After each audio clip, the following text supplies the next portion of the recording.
Hello everyone, this is Imran Hassan Onik. Welcome to AHA Blogs. আজকে আমরা সিলেট থেকে শ্রীমঙ্গল এর উদ্দেশ্যে রওনা দিই সকাল 7টার দিকে। আমরা খুব সকাল সকাল ভোর 6টার মধ্যে ঘুম থেকে উঠে আমরা সিলেট থেকে 7টার মধ্যে বের হই। তো আমরা এখন শ্রীমঙ্গলে একটা টি স্টেটের মাঝখান দিয়ে যাচ্ছি, যেটার দুই পাশ দিয়ে চা বাগান এবং মাঝখান দিয়ে রাস্তা। তো এই জায়গাটা অসম্ভব সুন্দর। এখান থেকে যদি আহ, দুই দিকে তাকানো হয়, যতদূর চোখ যায় শুধু সবুজ আর সবুজ। মানে এই সমস্ত জায়গায় আসলে চোখের কিরকম জানি একটা প্রশান্তি চলে আসে, মনের ভিতর অন্যরকম একটা ভালো লাগা কাজ করে। তো আমরা আসছি মূলত তিনজন, আমাদের আরেকটা বাইক, ওরা দুইজন ছিল, ওরা গতকালকে রাত্রে ব্যাক করছিল, যার কারণে আজকে আমাদের বোলাগঞ্জ যাওয়ার কথা ছিল। বোলাগঞ্জ না গিয়ে আমরা এই শ্রীমঙ্গল চলে আসছি। তো এই দিক থেকে আমরা শ্রীমঙ্গল দেখে ঘুরে সারাদিন, তারপর আমরা এই দিক থেকে ব্যাক করব। তো এই জায়গাটা মেইনলি সিলেট শহর থেকে 80-82 কিলোমিটারের মতো দূরত্ব। তো আমরা এই ফেন্সিগঞ্জ দিয়ে যে সিলেট মৌলভীবাজারের যে রাস্তা আছে, এই রাস্তা দিয়ে সকালবেলা আসি। তো এই রাস্তাটা খুবই সুন্দর, আর সিলেটের এই সব রাস্তাগুলো অনেক সুন্দর। এইখানে বাইক চালিয়ে যেরকম মজা, দুই সাইডের অপরূপ দৃশ্য এগুলো দেখতেও মজা। মানে সব দিক থেকে যদি কারো শ্রীমঙ্গল আসার ইচ্ছা থাকে, যদি কেউ কারো প্রকৃতি ভালো লাগে, বিশেষ করে নেচার ভালো লাগে, একটু কোলাহল মুক্ত, তাইলে এখানে যে কেউ আসতে পারে। তো আশেপাশটা প্রচুর নীরব, কারণ দুই দিকে চা বাগান হওয়ার কারণে মাঝখান দিয়ে যখন একটা দুটা গাড়ি যায় তখন একটু একটু শব্দ হয়। এছাড়া চতুর্দিকে একদম নীরব।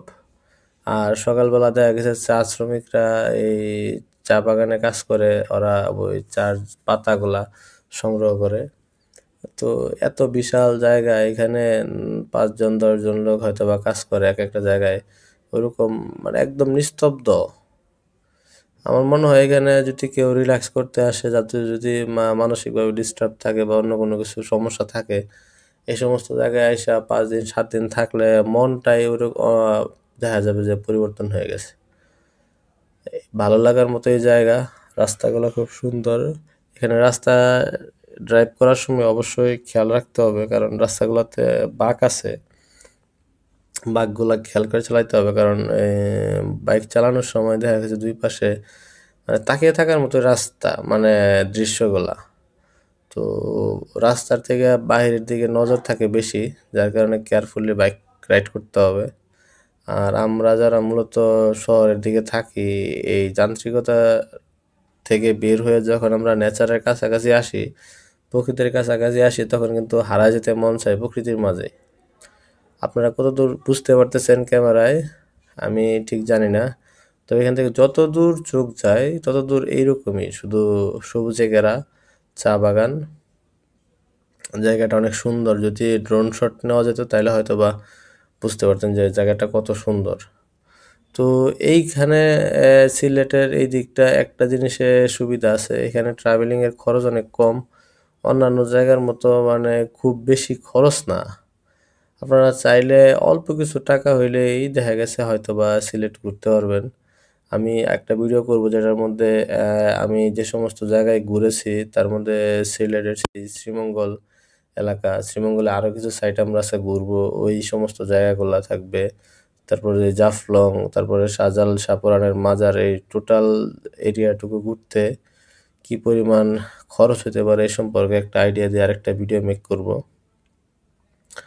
তো এইখানে আমরা একটু থামছিলাম, থাইমা এখানে যে আনারস আছে, আনারস খাইলাম। এখানকার আনারসগুলা ভালোই মিষ্টি। তবে আমরা যে লাস্ট টাইম যে সন্তোষপুর রাবার বাগানের ওইদিকে যে আনারস খাইছিলাম, ওইটার মতো অত মিষ্টি না। তবে এইগুলা অনেক ভালো। দামও খুব বেশি না, মোটামুটি টুরিস্ট প্লেস হিসাবে ঠিকই আছে। আর একটা গ্র্যান্ড সুলতান হোটেল। তো আপনারা চাইলে যদি কারো এরকম বাজেট থাকে তাহলে এখানে এসে স্টে করতে পারেন।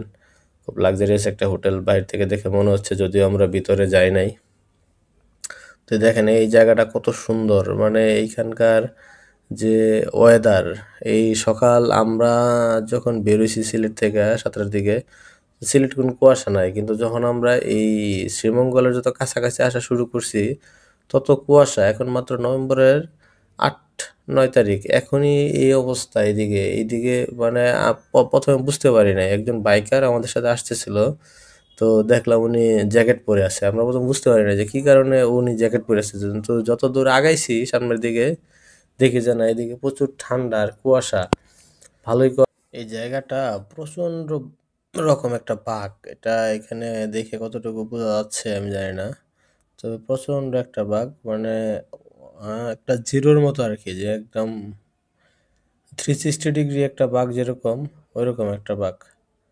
দেখেন বাঘ শেষই হচ্ছে না, গাড়ি যাচ্ছে যাচ্ছে বাঘের মধ্যে দিয়ে, কিন্তু শেষই হচ্ছে না। প্রচন্ড রকম একটা বাঘ দেখে হয়তো বা বোঝা যাচ্ছে না, কতটুকু বোঝা যাচ্ছে জানি না। যাই হোক, আজকে এই ভিডিওতে আজকে এই পর্যন্তই। তো সবাই যারা সাবস্ক্রাইব করেন সাবস্ক্রাইব করবেন, ফেসবুক থেকে দেখলে ফলো দেবেন, অবশ্যই লাইক কমেন্ট করবেন, আপনাদের মন্তব্য জানাবেন, যাতে ভবিষ্যতে আরও ভালো ভালো ভিডিও মেক করতে পারি। সেইভাবে যদি কোনো পরামর্শ থাকে সেরকম পরামর্শ দিবেন। আজকে এ পর্যন্তই। আল্লাহ হাফেজ।